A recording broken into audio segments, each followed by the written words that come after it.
Godzilla X Kong, The New Empire. This is the latest in the legendary monsterverse. I say legendary because that's the name of the company and the studio that produces these, not because these movies are like legendary per se. The fifth movie, the sixth entry, we did have Monarch come out last year and kind of early in this year too. It is amazing to me 10 years later from 2014's Godzilla. We have five movies, one TV show.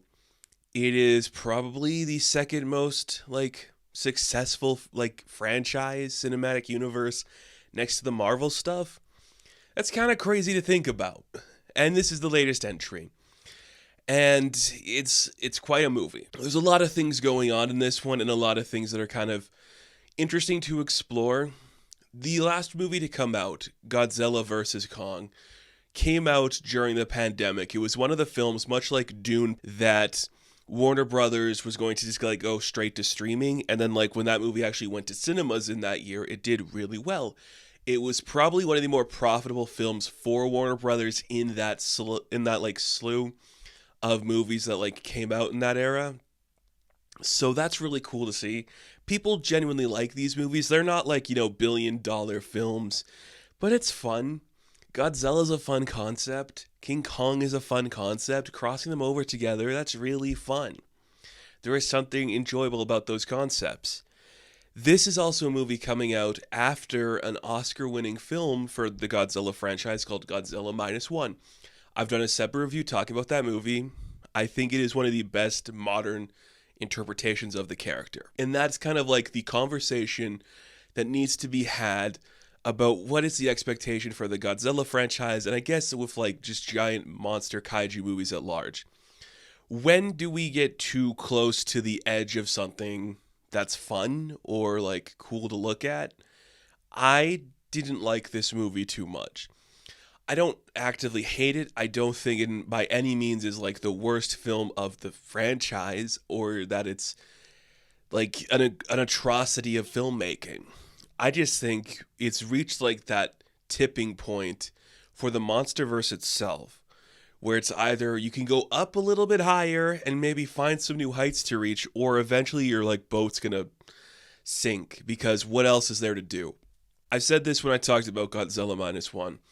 What I like about the Godzilla franchise, and one of the things I've really gravitated to, especially talking about a lot of the older movies, I've covered the original film and this new one, I like when Godzilla is an incarnate of humanity's hubris, where we created our own destructive demise. I like that interpretation. But I also like the slapsticky, here's a big rubber suit, a big rubber crab fighting Godzilla bouncing on his tail, sliding down, whatever. I love that too. And when I love those two interpretations, the destructive post-war version of a Godzilla story and big rubbery kaiju suits, it makes me really think, what is it that doesn't work for me about the modern interpretations essentially doing the same thing that the classic Toho stuff was doing, the stop motion versions of King Kong was doing? What is this doing that's different? I think for me, it's a couple of factors of the way we make movies now does not feel the same way it does when we made the classic Toho stuff. And it's no longer the underdog, if that makes sense. I don't say the classic Abira horror of the sea movies or classic Scrapper Japanese films, because they're big movies and are very prominent. But just the way they're made, it definitely feels just we don't have as the biggest budget in the world to make the biggest movie in the world on a grand scale. We have to work within the confines of what we have. So when we have the limited screen time for the characters, it works. Perhaps the more we show these characters, the less impactful they become. Perhaps that is something that is plausible for this franchise. It's just a lot of the modern storytelling techniques really defeat how these characters behave and feel, and it becomes too interconnected and too in its own head, and it just becomes too this is now a universe that has these characters existing for 10 years. How are people going to react? How's the in-universe thing going to react? It's a lot like the MCU post-Endgame, where the snap happened, and now we have to deal with the world of the snap, and you're that could be interesting, but you've yet to show me a world where that is interesting. All we have now are just big ships that can build arm gauntlets for a giant gorilla, and ships that fly and can camouflage themselves to look like any like species. It's all taking away from what makes this special, which is like seeing big creatures that either humanity abused or corrupted destroy the world in some sense. That's King Kong. That's Godzilla. We capture King Kong from his habitat.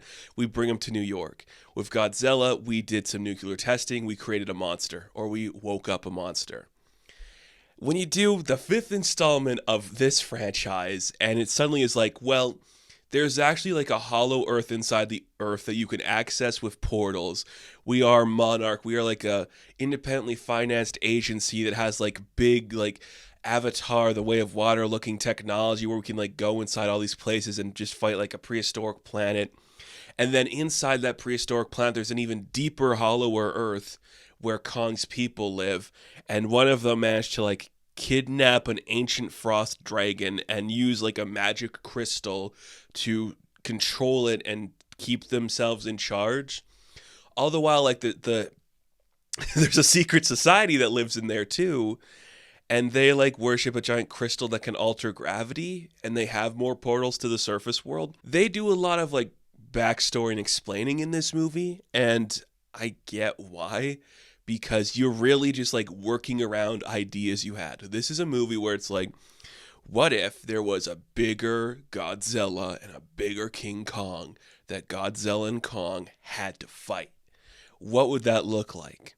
I know, a really weird Joker-esque like orangutan and a frost dragon.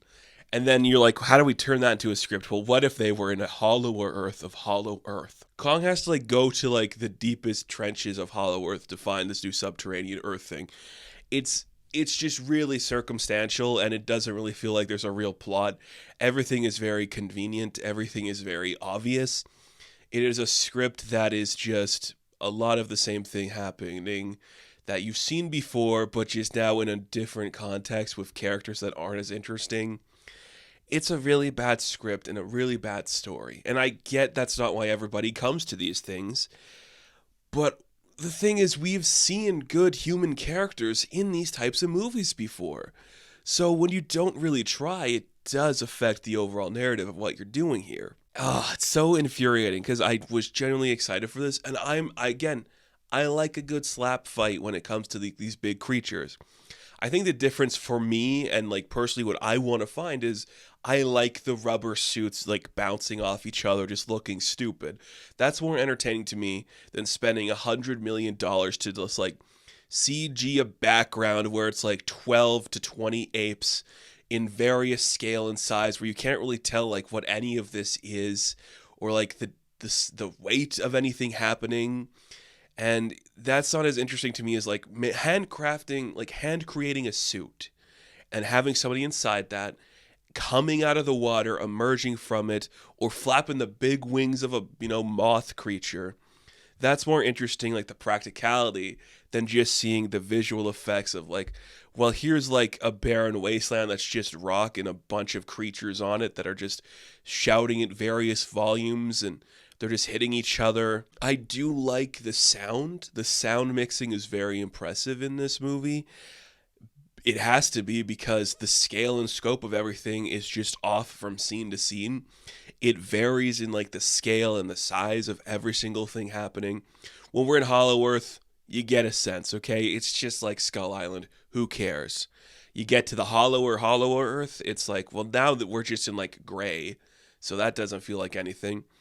And then when they come to like the surface, which they should have been for most of the movie, you're like, oh, now it feels like we actually have a sense of like the casualties of this. But it's not about like we have to evacuate a city. They're 10 years into this universe. These people just know, well, at any given moment, we could just like have to up and leave. How do you live your life knowing that any of this could happen at any given time? Godzilla just walks around. We just have people following them with like a helicopter. How do you live like your everyday life? Like, what if you went to school one day and then suddenly a big spider creature showed up and you're just supposed to be like, I don't know, I guess everything I owned was just destroyed. I have nothing left. I think humanity would be ruined and broken. And the more creatures we have come out of that, the weirder it gets. Because then they're also just like, there's more like kaiju and titans, they call them titans, whatever, off screen that you haven't really seen before. Like Tiamat shows up for a minute and she's just like, hey, I'm in the Arctic. So none of that is particularly interesting when you could take one of my favorite concepts, a big creature wrecking shit, and make me uninterested in it. That means you're failing on some level. There are specific moments within that I really like. I love seeing Godzilla like dive off of like a big cliff and dive into the water. That's pretty cool. I like when Godzilla just like attacks Kong and he's like, dude, what the hell are you doing? The real threat's inside this portal. That's funny. I like when Kong just like whips that little kid around and just like throws him at other apes. That's pretty cool. But then it's just like, well, there's no stakes, there's no scale. Everything just feels kind of off and different in some ways. And the human characters, some of them are returning. Rebecca Hall's returning. Brian Tyree Henry is returning. You know, a cool podcaster guy who they never say podcast. All of his stuff goes to his blog. Okay. Just say podcast. Even Ghostbusters can say podcast. Are you better? Do you think you're better than Ghostbusters? It's kind of crazy that in 2 weeks we had the Frozen Empire and now the New Empire. And both of those have something that turns things to like ice. I guess that's big or something. I don't know. And then we have Dan Stevens who shows up in this and he's like, what if I was a strange man? And I'm like, you're very aware of what's going on around you, but you're not playing it like you are. So that's a weird performance, but I don't hate it. I mean, I don't hate any of their performances. They're just like given terrible script and terrible direction. And that's the thing. Let's talk about the direction for a minute. I do want to talk about this. Adam Wingard is a guy I'm a fan of. I think his sense of control on this movie was way better in the previous movie, Godzilla vs. Kong. Now, he has been heavily rumored, and it's heavily implied, that one of his next projects could be finally doing the live action adaptation of Thundercats. And I'll say this about that. Having seen this movie, this is the guy you get to do Thundercats because for some reason, this film is steeped in 80s nostalgia. The way it moves the camera, the way it's doing McTiernan and Tony Scott references, the way it's playing 80s music. This guy loves 80s movies. The thing with that is, Godzilla and Kong are not characters that are steeped in 80s nostalgia. They are from before that and after that. Their more successful stuff comes from interpretations after that. The 30s, the 50s, the 70s, and the 90s, and the 2000s. Not the 80s. So it's very weird how heavily we're trying to make this like an 80s like reboot Lego sequel thing. It's very strange that that happened. But again, the way he did everything, the way these creatures look, this is the guy you get to do Thundercats. So that's kind of cool, I guess. I just was not impressed with what we saw going on here. It all fell apart. It didn't really look that interesting. It's cool to see some power scaling, and it is fun if that's what you want. But I think it's very surface level fun. Not that it needs to be deep, but we should expect more from a movie of this scale. It's the problem a lot of these movies have now. The technology gets too modern and too advanced for really what these characters stood for. A Godzilla movie and a Kong movie work in the context of the 30s and the 50s because technology wasn't about like, here's a big laser to a portal we can get into. It was just, we have to deal with this threat that we kind of brought upon ourselves. And that works better for the characters. So the further removed we get from that, the less it becomes like an allegory for humanity's insufferable arrogance and more just slap fight. But again, the Toho stuff was a slap fight as well. But the stuff of that slap fight, it's people inside of suits or just like people pulling wires and stuff. It's more fun and interesting as opposed to the biggest movie you've seen with no distinct visual style, with the same visual effects and like use of like just hollowed out backgrounds you've seen before, with a script so simple that it's just lazy. And I know Wingard also said like in the script they want to like go back to a basics and take out some characters, just make it grounded and easy. But I'm like, is this easy to you? You are really just like contriving a lot of instances where things could happen. We were going to build a suit for like Kong to wear so he could fight better. All we managed to make was this like glove. Luckily, his hand got hurt so he can wear the glove. That just happens to happen. We have to make sure Godzilla... Actually, what really upset me with the Godzilla stuff, and this is whatever, but it's just a lot of people on screens looking at the stuff Godzilla is doing, when clearly they don't want to show you the stuff with the people looking on screens. That is a key characteristic for a Godzilla movie. It's just like watching people react to stuff. But we never see people around Godzilla reacting to Godzilla. It's people reading like radars or scanners on screens as opposed to like being truly scared of the creature. It's very weird. It's just like having, it's like, it should be more like a comedy, having like this big dog running around the earth, like eating like rats and stuff. That's what it should be like, the way they treat Godzilla in this. But it's just so weird. It didn't work for me. Nothing about this felt interesting. Nothing about this truly said anything in any capacity. Not even on like a basic level of like, hey, there's a reason we made this. The reason they made this is just because, well, we needed to make another one. And Scar King, I guess, is an interesting enough bad guy. I guess.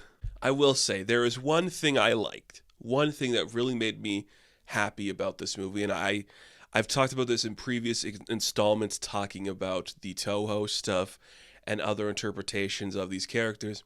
My favorite kind of like monster, or titan as they call it in the Monsterverse, returns to this franchise, and that made me happy because I'm like, I like that. You don't have to explain a single thing about that to me, but maybe because I have seen all the stuff with this character and their lore, that's interesting to me, and trying to work like the Kong and Godzilla stuff around that stuff really sucks and is lame. And even that's not perfect, but just seeing this one person return, or I should say person loosely, seeing this one thing return made me go, ah, yes. Good to see you. A face I enjoy. My favorite face of any of these, if anything. So I'll just stop that right there. What was the new Empire, by the way? What was the new Empire? Is it Kong? I don't know. So Godzilla X Kong, the new Empire, because there is a new Empire by the end of this, or at the beginning of this. I guess it's like the hollower Earth is the new Empire. I don't know. I'm going to give a 4 out of 10. Now, thank you all for watching this review. Be sure to like and subscribe to the channel. As always, you can check me out on Instagram, TikTok, and Twitter. And of course, I will catch you in the next one. Have fun. Stay safe. God help us if Thundercats is this bad.